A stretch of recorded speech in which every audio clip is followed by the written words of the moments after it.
안녕하십니까? 내면의 삼성입니다. 세계의 길을 걷다. 러치, NUDG, 파이널 에디션입니다. 더 이상 뭐 돈을 벌겠다 이거죠. 세계적으로 베스트셀러가 되면 먹고 사는 거 지장이 없죠. 아, 리차드 H 탈러하고 캐츠가 인간은 두 가지 사고 시스템을 가지고 있다고 합니다.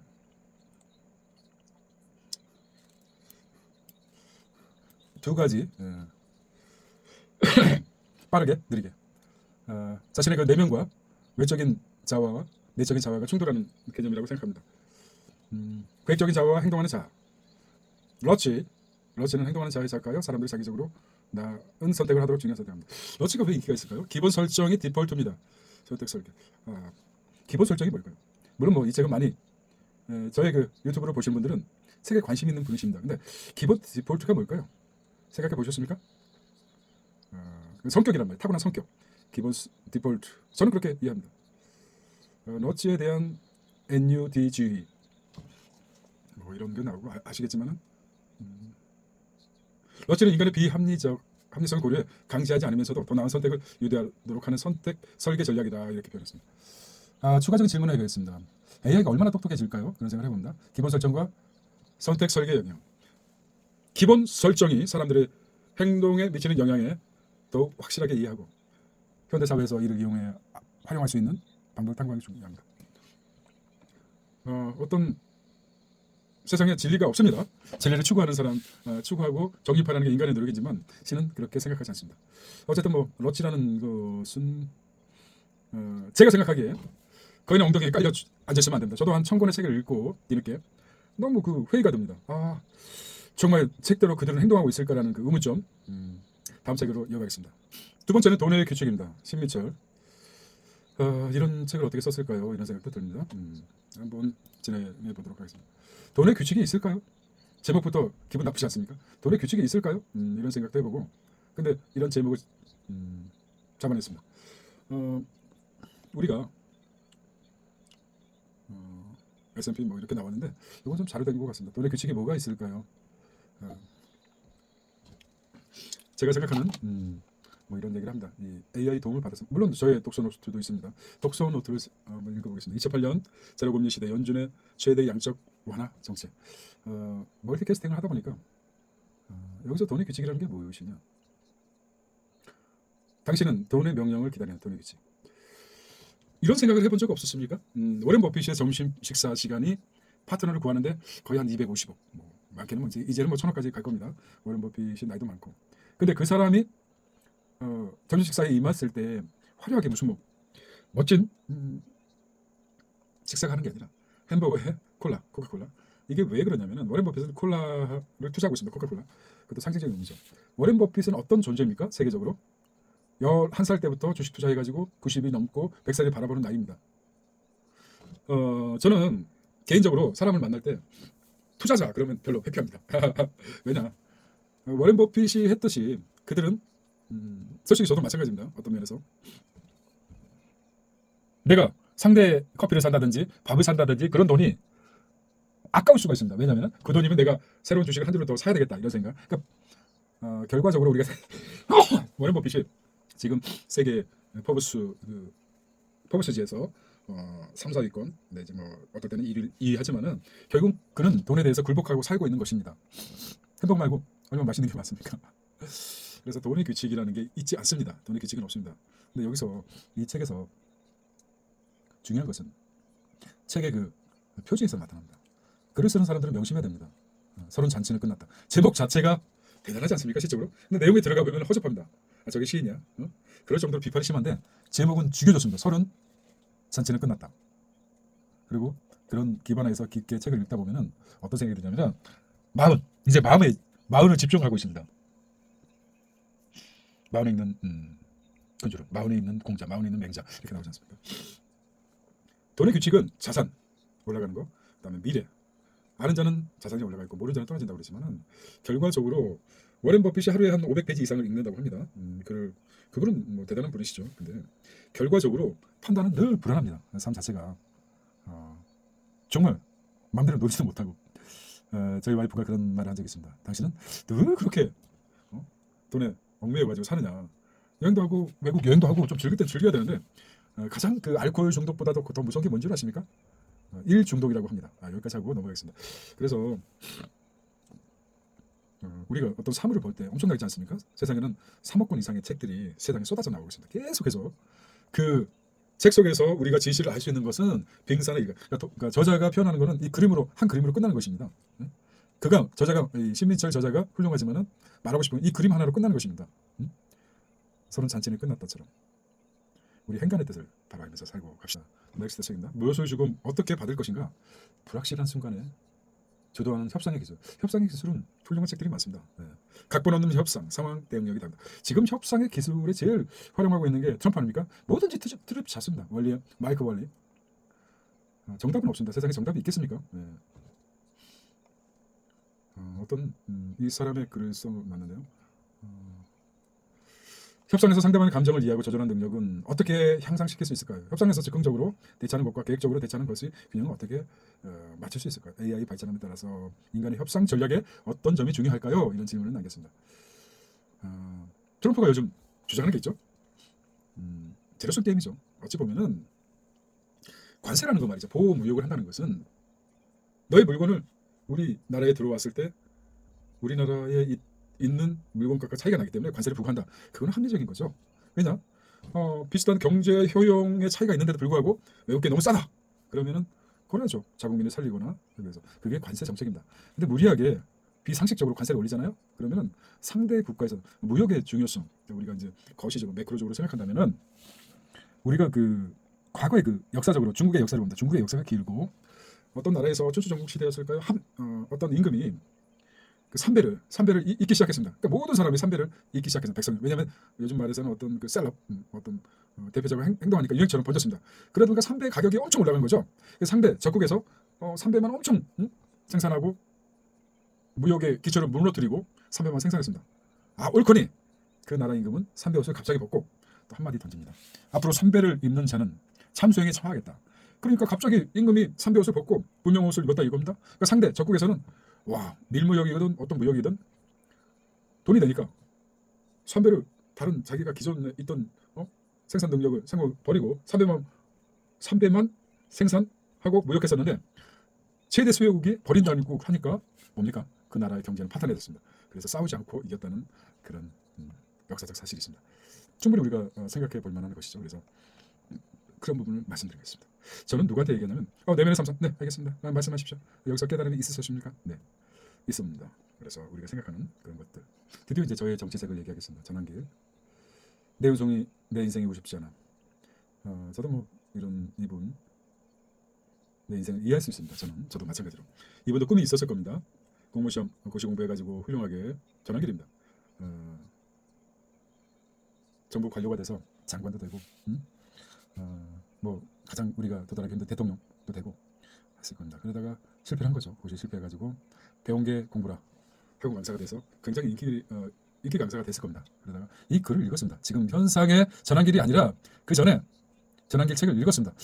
재수형한테 뭔가 내 인생이 오고 싶지 않아 라는 것은 재수행 그리고 학원 강의를 들어서 정말 뭐라 그럴까요? 성공을 위해 달리는 재수생들 큰 힘이 됐었는데 이 자가 갑자기 변절을 했습니다. 공부도 많이 했을 거 아닙니까? 얼굴이 뽀하는 게 어려운 일을 안 했을 것 같아요. 저는 알 수 있습니다. 패때만 굴렸다는 거죠. 그렇다고 해서 훌륭하게 공직에 임한 것도 아닌데 이 자가 정신적 세계는 어느 정도 정통성도 있고 그래도 지식인입니다. 근데 이 자가 갑자기 마이크를 한번 잡더니 극우 집회에 가더니 사람이 바뀌었습니다. 희망을 본 거죠.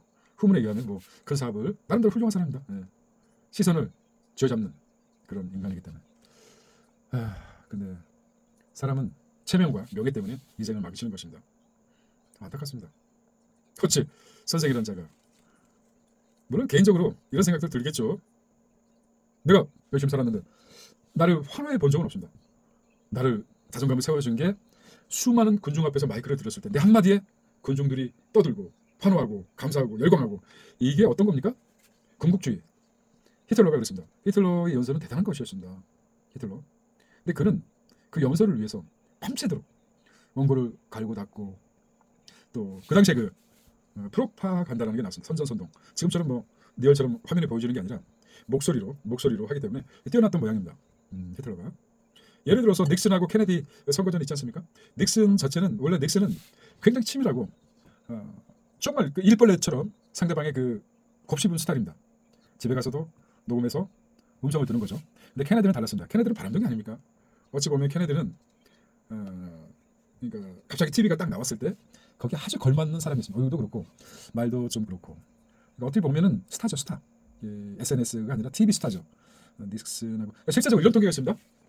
그 당시에 닉슨하고 케네디가 TV 출연해서 대권 에서 어떤 선거 TV 토론했을 때 TV를 본 사람들은 닉슨이 꾀재자고 그러니까 표현 안 했죠. 닉슨은 자신감이 있었기 때문에 오디오 세대고 케네디는 TV 세대입니다. 그러다 보니까 케네디는 어찌 보면은 케네디가 좀 불량 가족 아닙니까? 솔직히 말해서 밀지도 하고 닉슨은 엘리트 집안이고 나름대로 굉장히 노력하는 또 근데 케네디는 바람둥입니다. 우리가 그 임기 4년도 못 채웠지만은 근데 거기서 케네디가 뭐라 그럴까요? TV 최초로 방송된 TV 토론 때 망가지고 말았습니다. 닉슨이. 그리고 나서 근데 참 재밌는 것은 TV 토론 안 보고 일이 바빠서 일을 하다가 오디오로 들었을 때 평가를 했을 때 닉슨이 잘했다는 평가가 많았습니다. 그처럼 그 TV의 그 어떤 프로파간다, 어떤 TV에서 보여주는 PR 선전 효과, PR이 나온 게 프로파간다죠. 그런 생각합니다. 이 전환길이 어떤 자가당착에 빠진 사람. 이 사람은 뭔가 있겠죠. 알고 있습니다. 우리가 지금 왜 진실을 보지 못하고 또 어떤 정의를 못 보게 하는 그 눈가림이 있지 않습니까? 돈을 준다든지. 지금 가장 슬픈 것은 두 세대가 있습니다. 20대하고 70대 두 세대가 있는데 왜냐? 20대는 기득권들이 엉망으로 만들어놨어요. 지금 뭐 취업하기도 힘들고 불만 세대 70대 60대 이후 65세 이후 70대는 어떤 게 있냐면은 돈을 가진 세대죠. 하지만 절반은 자식들 때문에 속았습니다. 단 몇 푼이라도 주면은 또 그들은 또 노력도 안 해요. 살아온 게 있기 때문에. 그러니까 20대와 70대가 뭉치게 되는 일부죠. 우리 사회가 해결해야 되는 문제라고 생각합니다. 저는 그렇게 생각하고 있습니다. 개인적인 내피셜이니까 다른 수도 있겠죠. 네. 자, 썬킴의 거침없는 중국사. 썬킴, 썬칩처럼 먹어도 사실 그 방송 작가, 영어 선생이죠. EBS라든지 잘렸을 것 같아요. 정권이 바뀌고 나서 입담도 대단하고 영어도 상당히 또 잘했습니다. 듣는 내내 너무 재밌었습니다. 네. 나름대로 고통이 있었겠죠. 어떤 내가 이렇게 열심히 정말이지 어떤 방송국에서 열심히 했었는데 정권이 바뀌자마자 말은 참 재밌게 했어요. 정말. 근데 썬킴의 거침없는 중국사를 들어가 보겠습니다. 춘추 전국시대를 얘기하겠죠. 정말 전국시대 철학과 발전. 한비자와 같은. 한비자는 결국은 강력한 중앙 접근과 법의 지배를 주장했으며 이는 후에 진나라 법과 질서를 통치 한비자가 그랬죠. 노자와 장자의 도가 사상. 진나라 통일과 법치주의. 진나라 누굽니까? 진시황이죠. 그 다음에 한나라가 됐었죠. 전쟁의 혼란을 끝내고 중국의 통일한 최초의 제국 국가였습니다. 중국을 통일한 최초의 국가 진나라죠. 진나라 진시황은 법과 사상을 영향을 받아 중앙 집권적 법치주의 체계를 구축하며 중국 역사상 최초로 통일된 국가를 형성했습니다. 진나라죠. 진시황은 또한 많은 문화적, 정치적 개혁을 시도하며 만리장성을 쌓고 중국의 최초의 통일된 도를 등의 업적에 남깁니다. 왜 그랬을까요? 진시와 정이라는 여비리도 나오고 그다음에 아직도 나를 사랑하십니까? 뭐 이런 여부리하고 어떤 항우하고 얘기.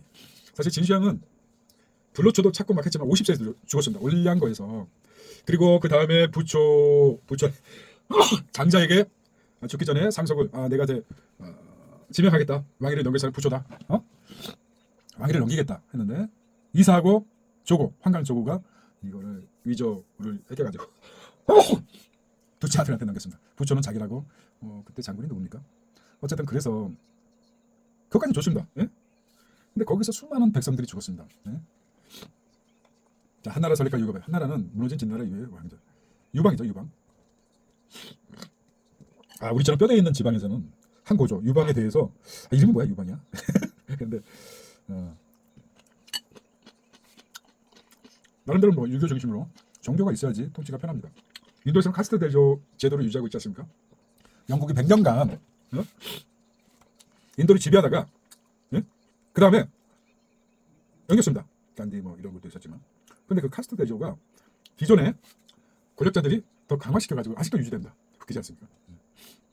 또한 한나라의 경제, 문화적 발전을 이뤄냈으며 실크로드 한나라는 나름대로 한나라 역사 여시 부인이 8년간 또 아주 그 척부인을 코도 베고 귀도 베고 눈도 머리가 손다리 다 자르고 이런 게 있지 않습니까? 여시 부인이 철저하게 어떻게 보면은 여기서 뭐 거기도 나오지 않습니까? 스토리가 많은데 넘어가겠습니다. 몽고제국과 원나라 시작됐고 명나라, 청나라 어, 어쨌든 중국은 나름대로 큰 땅덩어리가 있음에도 불구하고 통일 국가를 이룬 적이 많습니다. 네. 가장 우리가 춘추 전국 시대라고 56국 뭐 이렇게 하는데 나눠진 시대의 영웅이 이제 나오긴 했지만, 네. 중국이랑 큰 땅덩어리 유지할 수 있던 거는 중국인만의 그 어떤 단순 무지한 그 어떤 그런 게 있지 않습니까? 아니 그 저기 생각해 보십시오. 한국가 20만에 항복하는 절벽에 떨어뜨려 가지고 몰살시켰습니다. 포로들을. 우리가 상상이 됩니까? 좀 봐주던지 그런 것도 있어요. 청나라죠, 청나라. 중국을 통치하게 되며 만주족의 한족을 지배하는 만주족의 중국의 정통 한족이죠. 지배한 체계를 형성됐다. 청나라 역시 큰 영토 확장을 이루며 서양 열강과 충돌하여 이게 또 3대 악녀가 나오지 않습니까? 중국 역사도 참 청나라 시대 누굽니까? 안개 중에 하나. 다 알고 계실 겁니다. 네. 중국본과 뉴용장이 아편 전쟁 뭐 이렇게 하고 태평천국 전쟁 극복하고 중국을 자 춘추 전국 시대의 철학자들이 제시한 사상. 근데 제가 이제 궁금한 게 뭐 얼마나 저희 방송 듣겠습니까만 왜 중국은 러시아하고 가까웠을까요? 왜 공산주의를 받아들였을까요? 크게 저는 신기합니다.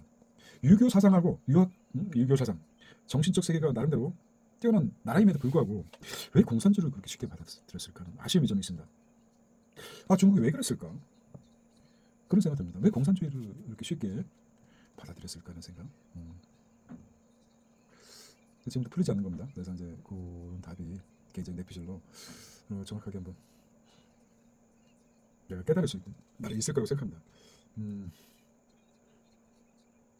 자, 누이 심슨, 모그치, 프랑스 혁명이 우리가 해낸 거 하면 수많은 사상에 나왔던 춘추 전국이란 하이게이트를 열리고 공주와 수많은 그러니까 위기시에 전쟁 영웅이 나오게 돼 있다. 어떻게 보면 그 당시에 춘추 전국 시대 16세기입니다. 비교를 하자면 혼란의 시대 사상가가 그렇게 많이 나왔을까요? 지금 우리 한국도 마찬가지인데 여기서 영웅이 나와야 됩니다. 그렇지 않으면 썬킴의 거침없는 세계사입니다. 중국사가 아니라 썬킴의 썬킴 세계사. 자, 여기 대비되는 게 나름대로 뭐 유시민의 뭡니까? 거꾸로 있는 세계사. 썬킴의 거침없는 나도 한번 세계사 한번 써볼까? 세계사를 어떻게 배웠다면 인생이 잘해졌을까? 그러니까 썬킴 주장은 모든 역사적 사건이 서로 연결이 돼 있다. 이런 말을 하고 있습니다. 썬킴의 책으로 원래 또 이 사람이 재미가 있어요. 미투와 유머가 있다는 것은 나름대로 그 삶에 있어서 이런 거 아십니까? 동양인들은 B형이 많고 서양인들은 A형이 많다는 사실. 그래서 나쁜 남자 B형만 생각하시면 안 됩니다. 대다수가 우리나라는 B형이 많습니다. 썬킴의 역사는 우연이나 필연적인 사건의 연대기라고 주장합니다. 그런 세계사의 큰 사건들이 모두 인과관계로 이루어져 있다는 점을 강조하며 각 사건의 다음 사건을 일으키고 그 다음에 다음 사건이 도미노처럼 연결된다는 거죠. 개연성이 전혀 개연성이 있다는 말이죠. 자, 미투와 유머. 원래 썬킴 자체가 유쾌한 사람이고 위기 순간에 나타난 영웅들. 공자가 대단하게 나타났죠. 자, 이 책을 한번 읽어보십시오. 역사적 사건들이 우연이 아니라 필연적으로 이어졌다고 주장. 필연적이라고. 무엇일까요? 왜 필연적이라고 생각했죠? 썬킴은 마치 이제 톤님밖의식으로 연결됐다는 뜻일까요? 네네. 혼자 얘기하니까 재미가 없네. AI 네. 같이 보면 인생은 연결의 연성입니다. 다음 편에서 박노자를 한번 초청해볼게요. 다음 책은 데미안에 대해서 제가 읽었던 책인데요. 요즘은 뭐 다시 정리하는 차원에서 데미안. 결과가 뭡니까? 헤르만 헤세 데미안은 성경 소설가 아니라 내면의 변화를 주인공 에밀 싱클레어 성과학에 분리되지 않는 세상. 그래서 오랜 시간 심표로 데미안을 만났은 남자는 기억 카인과 아벨을 재해석하다. 옆에 발견나고 어떤 자신의 베아트리체. 싱클레어는 데미안의 가르침을 받으며 여전히 흘러서 시간이 지나면서 그의 학교를 다니고 술을 마시고 방황하는 시기를 거쳐 그러던 중 그는 한 여인을 보고 강한 동경을 그녀의 이름은 베아트리체. 조용필의 베아트리체 노래를 듣지 않습니까? 조용필도 이제 그래 좋아했던 것 같습니다. 그러니까 창의성을 발휘하는 뭔가 인풋이 있어야 되는데 조용필도 굉장히 가수 조용필도 굉장히 색을 좋아했던 것을 선구한 무엇인가. 새는 알을 깨고 나온다. 알의 세계로 태어나는 자는 한 세계를 깨뜨려. 자기를 이런 말 있지 않습니까? 껍질을 깨고 나오면 새가 되지만 껍질 안에서 세상에 나오면은 후라이 달걀이 된다. 이런 말이죠. 좀 약간 좀 다르죠. 어감 다른데. 나는 지금 알 속에 갇혀 있는가? 기존의 틀과 가치관에 얽매여 살고 있지 않은가? 이게 굉장히 중요합니다. 평생 그를 깨우치지 못하고 죽은 사람 말고 평생 이혼론적 세계, 남들이 만들어준 세계에서 세상에 이런 거에 살다가 죽은 사람은 얼마나 불행할까? 불행하지도 않을 수도 있는데 평생 자기의 뭐라 그럴까요? 편향적 세계에서 살다가 죽는 사람들 있지 않습니까? 나이가 무슨 깨우침도 없고 나이가 들어가면서 자기 세계만 굳건해진 거. 노인이 노인을 만들고 오래 사는 집안은 오래 사는 것 말고는 다른 게 없습니다. 그냥 내적 발전도 없고 어떤 사육하지 못하는 그런 인간이 오래 사는 거. 너무 심했다는 것 같은 느낌이 듭니다. 저는 이제 뭐 헤르만 헤세는 이게 보통 그 헤르만 헤세라든지 세계에서 가장 정말 손에 꼽는 철학자 사상가들 보면은 불교 철학을 굉장히 심취했던 것 같아요. 헤르만 헤세도 마찬가지로 어떤 불교 철학이 좀 굉장히 심취했던 것 같고 서양 철학과 불교 철학과 연결 들어가지고 철학을 완성시킨 거예요. 아인슈타인은 아니죠? 누굽니까? 갑자기 그 사람 이름은 진짜 힘들어요. 네, 불교에 대한 그 어떤 사상이 내재적 있어서 깊이 있는 철학을 하지 않았나. 쇼펜하우죠, 쇼펜하우도 불교에 대한 그 깊은 그런 게 있었다고 봅니다. 니체도 마찬가지예요. 뭐 말은 안 하지만 저 생각에는 니체나 어떤 이런 위대한 철학자들은 거만한 자들은 자기의 그 철학적 세계를 숨기고 아픔만 얘기하는데 겸손한 자들은 난 이런 영향을 받았다 이런 말 하죠. 네. 돈키호테 미겔 데 세르반테스 그리고 이런 어떤 상징적인 이런 책을 보시면 무슨 생각이 듭니까? 돈키호테 현실과 이상 내용 너무 잘할 겁니다. 돈키호테 산초도 나오고 늙은 말을 뭐 타고 나오는데 저는 이런 생각했습니다. 섹스피어와 세르반테스. 섹스피어와 세르반테스는 같은 날 죽었습니다. 1616년 1616. 좀 희한하지 않습니까? 섹스피어는 어찌 보면은 문학 쪽에서 그 다음에 세르반테스는 영국 쪽에서 섹스피어는 영국 통해 인간의 다양한 감정 극적 표현 현대 영국의 기틀을 만들었어요. 아니군요. 세르반테스 죄송합니다. 반대로 얘기했군요. 섹스피어는 이거 좀 창피합니다. 지울 수도 없고 제가 무슨 뭐 나의 스태프도 없고 전자하기 때문에 이럴 때는 정말 당황스러워요. 섹스피어가 세르반테스 둘 중에 하나는 맞췄지 않습니까? 같은 해 죽었습니다. 한 사람은 현대 영국의 기틀을 마련한 사람이 섹스피어고 세르반테스는 소설의 장르를 탄생시켰던 게 세르반테스입니다. 각기 다른 이상과 현실의 세계 돈키호테 산초 판사. 결국에는 정신 분열증 환자 같은 돈키호테를 따는 산처럼 정상이었는데 결국은 돈키호테에 동화돼서 그런 게 있습니다. 저는 이 질문을 해보고 저희 개인적인 내피셜을 말씀드리겠습니다. 질문과 더 나에게도 돈키호테적 면이 있는가? 이성을 쫓아 현실과 부딪힌 적이 있나요? 산초 판사처럼 현실적인 선택만 하면서 살고 있는지 않은가요? 꿈을 이루기 위해 어느 정도 현실 감각이 필요할까요? 돈키호테는 정말 미친 사람인가요? 아니면 시대에 앞서간 인물인가요? 돈키호테 그는 단순한 광인일까요? 아니면 기존 질서를 저항한 혁명가일까요? 이 소설의 시대를 따르는 우리에게 깊은 질문을 듭니다. 그래서 돈키호테 같은 경우는 저는 과감히 얘기할 수 있습니다. 이상과 현실. 문학의 힘이 대단한 게 뭐냐? 저는 이렇게 생각합니다. 여기서 매트릭스입니까? 넷플릭스는 매트릭스 1, 2, 3 키노 리브스 나오는 거 빨간 약과 파란 약을 먹으면서 현실과 이상의 세계를 만약에 그 작가가 감독이 이 책을 영향을 받았지 않을까 생각은 무한하거든요. 돈키호테 책을 읽고 나서 돈키호테 책은 어떻게 보면은 단순합니다. 미치광이 이상만 따른 미치광이 현실에 부합하지 않은 돈키호테를 등장시키고 거기에 따르는 산초 판사. 그러니까 우리가 문학이라는 자체가 어떤 의미에서는 상대방한테 어떤 강한 자극을 줄 수 있는 그게 이제 문화죠. 우리 역사상 그런 생각을 해봅니다. 그 매트릭스 그리고 현대판 레디 플레이 원 메타버스의 세계를 등장시켰던 우리 누가 또 얘기하지 않았습니까?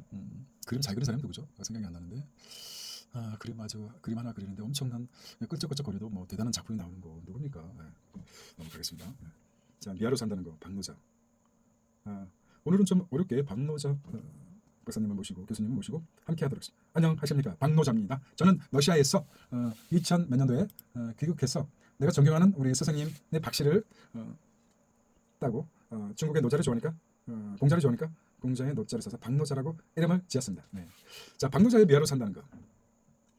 근데 여기서 참 이 박노자를 주목해야 될 게 뭔지 아십니까? 우리가 그 전에 히딩크 누구죠? 축구 감독이죠. 히딩크가 한국에 와가지고 한국 축구의 어떤 한국 사람들 축구 잘합니다. 아주 잘합니다. 잘하는데 저도 이제 축구에 대해서는 일가견이 몸을 담았었는데 안 줘요. 패스를 해도 정말 잘하는 선수를 영입했는데 그래 너 진짜 잘해. 굴려온 돌이 우리 팀을 망가뜨려? 패스를 안 해줘. 그게 현상이 손흥민이 맨 처음에 국가대표 발탁됐을 때 패스를 안 줬어. 우리 같은 패스 줄 것도 안 줘요. 그런 어떤 집단 이기적인 그러는데 한국 그거를 용인하고 있어요. 한국 감독들은 그렇게 살았기 때문에 왜 한국의 축구 자체가 그런 보이지 않는 전통이라면 뭐랄까 그런 분위기가 있었기 때문에. 근데 히딩크가 딱 도착했어요. 내가 봐도 야 패스를 해야지. 그 상황에서 히딩크가 보기에는 객관적으로 볼 수 있죠. 한국 축구에 대해서. 마찬가지로 박노자는 한국의 근대사를 공부하러 왔는데 학자들을 따지면은 스승을 따르게 돼 있습니다. 특히 사학자들은 스승을 따르게 돼 있습니다. 현대사가. 그런데 박노자는 자유스럽죠. 히딩크처럼 객관적이죠. 한국의 근대사를 보는 게 눈이 굉장히 객관적이었다고 생각을 합니다. 미아로 산다는 거 좀 안타까운 게 제목을 딱 보면 얼마나 한국에 와서 힘들었을까 제목에서 나타난 거죠. 야, 이 한국에 왔더니 이거 외국인이라고 러시아인이라고 무시도 하고 내가 귀화까지 했는데 무시하는 거죠. 그런데 그것도 직접적으로 표현하면 좀 치졸해 보이니까 어떤 명분을 세운 거죠. 자, 권력 한번 읽어보십시오. 의미가 있습니다. 대단한 책입니다. 환산통 과거 원전을 현재를 지배했고 한국에는 또 가장 또 중요한 게 2인칭 대명사가 없답니다. 생각을 해봤어요. 2인칭 대명사는 영어에서는 유, 일본어에서는 군, 상, 오토상, 니오상 뭐 이렇게 가지고 뭐 안 왔다라고 하죠. 중국에서는 니하마 뭐 이렇게 나오는 니라는 2인칭이 있고 자연스럽게 한국에서는 상대방을 지칭하는 2인칭이 있었습니다. 당신이죠. 당신 말이야 이러면 안 돼. 이게 싸우자는 거잖아요. 당신. 그리고 이제 아저씨, 아줌마는 어찌 보면 아저씨란 말은 삼촌에 가까운 굉장히 존칭어인데 그것도 비속화되고 그랬어요. 아줌마, 아줌씨 같은 경우도 굉장히 존칭어인데 또 사모님이라고 불러야 되고. 근데 사모님이란 말이 쉽게 안 나오죠. 여자를 뭐 미스터. 그러니까 2인칭이 사라져버렸습니다. 우리 한국은. 여기요, 저기요, 뭐 이렇게 2인칭이 없는. 이것도 굉장한 지적입니다. 이런 지적을 할 수 있다는 것은 박노자 교수밖에 없지 않은가. 한국경제수출중심코드. 나머지는 뭐 직접 한번 읽어보시고 미아로 산다는 거. 시대 박노자. 비굴의 시대. 자, 우리 선생님께서 늘 아버님께서 비굴하게 살지 말자. 근데 세상을 살려면 12가지 얼굴로 살아가고 1000가지 누굽니까? 누굽니까? 12가지 얼굴로 살아가야 되고 누구 말처럼 니체의 말처럼 1000개의 눈을 가지고 세상을 보라는데 어떻게 비굴하게 안 살 수 있습니까? 하지만은 비굴의 시대. 그가 얘기한 비굴, 비이성적인 권력과 사적 병리, 성권력과 사회구조, 지식인의 권력과 자본과 언론 정식, 진보와 변화의 약속, 생명에 대한 외교. 그렇습니다. 여기서 느끼는 게 여기 충격적이에요. 다른 거는 잘 읽어보시죠. 남근이 지배하는 사회, 제 성차별과 성권력이 우리가 이제 러시아 문화를 우리도 마찬가지입니다.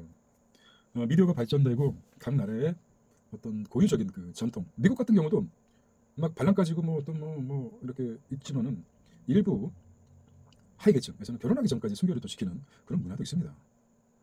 그 마찬가지로 러시아도 마찬가지인데 우리는 너무 빠르다는 거죠. 세상의 흐름에. 그렇게 돼서 뭐 IT 덕분에 발전도 있고 그런 게서 남군이 지배한 사회. 우리가 뭐 남군이 지배한 사회가 가장 대표적인 게 장자 상속제에서 민법이 개정되고 나서 1960년대인가요? 그때부터 장자한테만 몰아주는 게 아니라 각자 분할로 상속분이 정해졌고 또 장자한테만 밀어줘도 유류분이 됐던 민법 개정하고 나서 바뀌었다고 저는 생각합니다. 그래서 여기서는 비굴의 시대 뭐 간단하게 썼는데요. 오늘도 뭐 뉴스 나오지 않았습니까? 그 알렉산드라 솔제니츠 수용소 군도에서 이런 정말 어쨌든 2001년에 러시아 정교하는 수신이고 러시아 생각하면 저는 아직 좋은 이미지가 러브 오브 시베리아 참 러시아 도스토옙스키 맞습니까? 러시아는 너무 추우니까 집에 앉아가지고 밖에 잘 안 나가고 글을 많이 써서 그래서 어찌 보면 러시아의 정신적 세계가 낮다고 할 수가 없습니다. 하나의 대한민국 두 개의 현실 박노자가 떠졌어요. 제가 말씀드렸죠. 문학계 히딩크라고 한국 어떤 여러 사람들 쓰는 글 중에 하나인데요. 뭐 두 개의 얼굴 어쨌든 2007년 뭐 나온 책입니다. 나름대로 객관성이 있다고 난 생각을 합니다. 귀환했지만은 필은 뭐 러시아인이기 때문에 한국을 바라보는 시간이 객관적이고 정확하게 보는 눈이 있다고 저는 생각합니다. 주식회사 대한민국을 또 제목도 좀 잘 졌어요. 대한민국 나오면 재미없을 때 주식회사 와우 하일조선에서 밀란이 일어나지 않는 이유가 무엇일까? 이상하게 생각하죠. 박노자는 하일조선에서 정말 살기도 힘든데 밀란이 일어나지 않아요.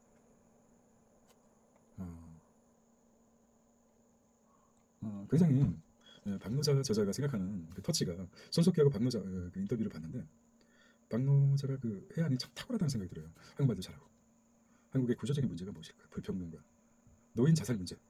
자, 노인 2000년대 초반에도 10만 명당 33명이었던 노인이 80명으로 증액. 와, 많이 들었죠. 한 가지만 이거 한국 사회에서 발전이라는 개념은 정족 경제적 성장과 동시된 하지만 발전의 본질은 경제적 성장뿐만 아니라 사회적 문화적 성숙도 포함되지 않을까. 그렇다면 진정한 발전이 무엇일까라는 말을 던졌습니다. 자, 몰입이라는 책이 있습니다. 몰입하십시오. 인간 실격. 인간 실격.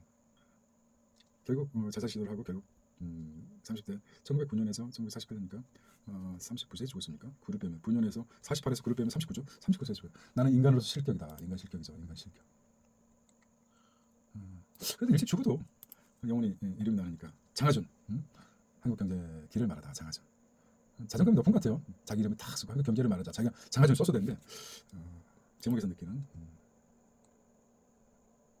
독재주의 얘기주의. 딱 이 책의 신약 개발과 자본주의. 느끼는 게 60년대. 장하준의 말 한국 경제는 시장만으로 성장할 수 없다. 정부 개혁과 자유시장 규정이 필요하다. 정책 결정 단순 좌파 우파 대결로 보면 안 된다. 역사적 맥락을 고려하여 현재의 정책을 고민해야 한다. 그렇죠.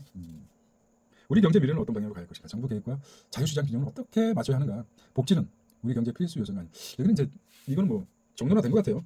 통계에 의하면 복지 국가 중에서 노벨상을 받는 사람이 많답니다. 그 중국에서도 이런 말 있죠. 백성들을 배에 골게 하는 건 안 된다. 배를 걸게. 근데 다시 어떻게 아이러니한 게 모 대통령 4천만 엄청 많이 죽였죠. 그러면서도 중국 가면은 절대 모 대통령 욕하면 안 되죠. 그리고 천안문에서 천안명문도 또 공산주의에 대해서 욕하면 안 되죠. 그런 세 가지 말하면 안 된다는 말이 있습니다. 그다음에 장하준. 자, 레시피. 이거 좀 특이했어요. 사실 장하준의 경제학 레시피. 음식으로 경제학을 표현했어요. 이거 좀 특이했죠. 교육과 라인. 요것만 할게요. 비스마르크 호밀. 자, 내 기억이 똑바른지 모르니까 책이 뒤집어. 결과적으로 선원들의 괴혈병. 그러니까 세계를 어떤 대국주의 국가에서 영국, 프랑스, 포르투갈, 스페인들이 식민지를 개척하기 위해서 배를 타고 나가야 되지 않습니까? 근데 그들이 가장 두려웠던 게 괴혈병이랍니다. 괴혈병은 말이죠. 배를 타고 갔더니 이빨이 다 빠지고 결국은 비타민이 부족하다는 거죠. 18, 19세기 대항해 시대 유럽선에 장기간 항해를 하면서 괴혈병, 비타민C가 부족으로 발생한 질병에 목숨을 엄청 많이 잃었다는 겁니다. 그래서 알고 보니 비타민C가 부족하다는 거죠. 그래서 그들은 시큼시큼한 라임 같은 그러니까 비타민을 보관하기 힘드는데 라임을 개발하고 나서 국가의 경제적 군사적 패권을 좌우할 수 있었다. 죽으라는 법은 없나 봅니다. 만약에 괴혈병으로 많이 죽었다면은 권력 식민지 정책도 없었겠죠. 원주민들이 엄청 많이 죽었습니다. 그 전에 보면은 노르웨이인가요? 노르웨이 아니고 무지막지하게 흑인들 많이 죽었습니다. 원주민들. 자, 여기다 펄벅의 인생소. 펄벅. 여성으로서 어떤 남성들이 하룻밤에 평화를 얻기 위해 여성들이 얼마나 고단한 일을 하는지 당신은 상상도 못할 것입니다. 그렇죠. 남자들은 여자의 젖가슴, 그러니까 전무덤을 그녀의 따뜻한 내면의 세계를 들어가기 위해서 남자들이 얼마나 고단한 일을 하면서 그들을 탐하는지 모를 것입니다. 흔히 여성들이 남성을 식욕과 성욕만을 지닌 원시 동물처럼 업신여긴 하지만 남성들은 고작 그뿐이라면은 그뿐만이 아니겠죠. 난 화약을 진 여성들이 불평등한 소리에서 역설적으로 희망의 시각을 발견했다. 됐습니다. 펄벅은 남성과 여성의 상호 이해 중요성. 펄벅은 남성들이 하룻밤에 평화를 얻기 위해 여성들이 얼마나 고단한 일을 하는지 당신은 상상도 하지 못할 것이다. 하룻밤 평화는 많은 의미가 있죠. 그러니까 저는 남성이라는 자체가 동물이다. 야수와 신의 중간 단계다 이렇게 생각합니다. 그거는 다음에 얘기하도록 말이 많네. 지금 마음이라는 군주론 김경준 작가가 썼는데요. 김경준 좀 읽어볼 만하고 상당히 그 의미가 있죠. 다른 거는 정말 좋은 책입니다. 자, 이것만 정의하겠습니다. 김경준 작가 살아남는 자가 강한 자이다. 그러니까 살아남는 자가 강한 거지 센 자가 강한 게 아니라 끝까지 살아남는 자가 강한 자이다. 세상을 얻는 방법은 세 가지랍니다. 한 명의 스승과 한 명의 책사, 세 명이 나의 분신만 있으면 세상을 얻는다. 그러니까 지금 교홍에 대해서는 한 명의 스승이 누구일까요? 스승이 있을까요? 스승이 누구일까요? 한 명의 스승. 천공 스승일까요? 아니면 건일까요? 아니면 누구일까요 대체? 프리드만일까요? 아니면 한 명의 스승이 뭘까요? 아이덴티티처럼 자기 안에 내면에 엄청난 스승일까요? 그렇죠. 한 명의 스승과 한 명의 책사. 책사는 누구 있을까요? 한 명의 책사. 공이 생각한 윤이 생각한 한 명의 책사가 누가 있을까? 권성동? 아니야, 권성동은 책사라기도 그러죠. 천공 스님? 모르겠어요. 아니면은 한 명의 책사. 책사는 아래 사람이니까 책사가 누가 있을까요? 누구 말을 잘 들었을까요? 그전에는 한동훈이었을 테고. 그 다음에 세 명의 나의 분신이 있으면 세상 온다. 한 명은 경호실장, 또 한 명은 또 누가 있을까? 어쨌든 여기서 중요한 거는 군주론 김경준. 그러니까 어쨌든 말할 확률이 큽니다. 제대로 없어요. 지금 딱 보니까 한 명의 스승과 한 명의 책사, 세 명의 나의 분신만 세상을 얻는다. 상징적인 의미지만 세상을 얻는 데는 많은 사람이 필요하지 않는다는 거죠. 결과적으로 싸움의 승패, 굉장히 큰 싸움에서는 적이 두려운 게 아니라 내부적인 배신이 두렵다고 합니다. 너무 길어지니까 위대한 에머슨의 세상을 바꾼 명료서 사편, 한국의 명료서 히틀러의 뭐 연설. 이게 좀 공통점이 있는 것 같아요. 이 권력자들 성격이 권력자 들판이다. 히틀러는 자기 머리에 권총에 총을 들여대고 자살을 했죠. 어떻게 보면 죽음에 있어서 두렵기도 하겠죠. 만약에 잡혔을 때 자기가 당할 거 생각하면 쉽게 죽겠다, 쉽게 죽이진 않을 것 같으니까 쪽팔리기도 하고 하지만 나름대로 연설이 뛰어났다고 합니다. 말씀드렸듯이 정말 타고난 연설가였다고 합니다. 또 굉장히 노력했겠죠. 아이스만 and you 아니지 I need DPA and should again 뭐 이렇게 하면서 이렇게 얘기했죠. 어쨌든 좀 안타까운 게 독일인들이 히틀러를 동조했다고 하는 거 아닙니까? 아주 그냥 집요하게 게베스가 아주 특별하게 아니죠. 이게 아닌데. 제가 잘 생각해보니까 반대로 가는 거 아닙니까? 와, 이거 참. 제가 지금 방향을 좀 잘못 들었네요. 와, 이상하더라. 생각해. 돈의 빛을 얻지, 마음에 있는 빛이 뇌, 심플 라이프, 세상에 되없는, 이코노미, 더 스쿠프. 아니죠. 죄송합니다. 여기 가는 게 맞아요. 이거 참. 가끔 그 천재는 좀 착하게 잘합니다. 아니, 누굽니까? 오자부터 발명한. 운전면허 몇 번 떨어지고 나서 남들이 쉽게 따는 운전면허 떨어지고 나서 돈 주고 붙고 또 사고도 엄청 냈다고 합니다. 그러니까 어찌 보면 인간들은 어떤 면에서는 뭐라 볼까요? 좀 신이 공평하지 않을까 이런 생각. 심리학이 이토록 재미있어 마음의 법칙 이것도 굉장히 생깁니다. 시장학계로 50의 말품, 그 마이크로 말의 품격. 이 소설은 참 재밌습니다. 갑자기 화장 계획 또 나와요. 잠시도 우리 말대로 기업분석 재미우표 점입니다. 거인의 노트 또 이상이 나왔어요. 보에 치우쳐서 완결판이니까 이제 더 이상 안 팔겠다 이거죠. 역행자 제뱃 남들보 널 만나면 행운이야. 기업 분석 부자는 매일 아침 경제 기사를 읽는다. 여기서 이제 오늘 제가 하고 싶은 건 이거였거든요. 기원 행복이요. 자, 오래된 질문. 다큐멘터리 데니스 노브 협상 이것도 의미가 있습니다. 쌤의 가르침 행복의 기원. 행복이란 뭘까? 자, 이기적 유전자가 무엇일까? 나왔죠? 이기적 유전자 리차드 도킨스. 그다음에 데니스 러블. 이거는 생물학자인데 약간 좀 데니스 러블과 다른 이론을 대척에 있는 사람입니다. 코드 브레이크 끊어버린다는 거예요. 새로운 브레이크를 탄생시켜 찰스 다윈 지난해도 한번 등장시켜봤습니다. 그래서 핵심적으로 이걸 한번 간단하게 체크해봐. 지난해는 찰스 다윈은 1859년에 나왔습니다. 그 다음에 이기적 유전자 리차드 도킨스가 1996년에 나왔어요. 진화론을 유전자 관점에서 다시 설명한 책이다. 이기적 유전자가 무엇이가? 나카라 히데오미가 1996년에 유전자를 쉽게 설명하려고 쓴 책이고 코드 브레이크는 제니퍼 다우드니가 2006년에 쓴 책입니다. DNA 해석 유전자 코드를 풀어낸 과학자 풀어냈다는 거죠. 23쌍의 어떤 DNA를 어느 정도 끊고 자르고 새롭게 변형할 수 있는 오래된 데니스 노블이죠. 시스템 생물학 관점에서 진화론과 자연 선택을 해결한 거죠. 손과 선택이 다르다. 다윈과 도킨스는 주로 자연 선택과 유전자 중심으로 이론을 했고 이런 게 나옵니다. 그래서 이 부분에 대해서도 좀 관심 있게 봐야 될 것 같고 좀 좀 설진한 건데 메타버스 또 다시 건조한 마음이 되기 전에 코드 브레이크 나온다. 한번 코드 브레이크. 여기서 부자 아빠 가난한 아빠 부자들의 음모 돈의 역사 그다음에 경매. 요즘은 이제 경매는 경매하고 아파트 당첨돼가지고 들어가는 거는 토지거래 허가 구역 적용이 안 되죠. 권리 분석 경매. 그래서 이제 관심 있게 부자 경매 강남 부자들의 음모 부자 아빠가 생긴 거죠. 로버트 기요사키가 책을 하나 써가지고 상당히 오랫동안 시민의 교양 나오고 여기서 이제 본격적으로 지적 대화를 위한 넓고 얕은 지식 이렇게 하고 여기서 이제 또 이 파트는 좀 달라요. 우파니샤드 인도죠. 이들은 참 정신적으로 우주와 자아 뭡니까? 여기서 이제 아트만과 브라만. 아트만은 자아고 브라만은 우주적 절대자를 해서 표현한 겁니다. 인도 경정들, 자 미국 주식으로 이건 뭐야? 이것도 마찬가지입니다. 물고기는 존재하지 않는다. 다음에 워드 문명의 붕괴. 자 여기서 나오죠. 드랙 다이아몬드, 사피엔스, 챗 GPT, 신탁의 시대 온다. 얘는 맞기 전인 거죠. 밖에서 변신 갑자기. 그레고리 잠자가 벌리로 변해서. 베르나르 베르베르 대한민국 설명서 신탁 설명서죠. 세이즈 버스 저너선 크리스만 친구죠. 일본이 흔들린다. 그리고 이제 일본은 쓴 책도 있어요. 미야자키 히로시가 쓴 책도 있고 또 이거는 뭐 2019년 나오고 2020년에 번역본이죠. 정용호가 쓴 일본이 흔들리다. 정책자로 나왔고 자 인스타그램에는 절망이 없다. 저도 그렇지 않습니까 지금?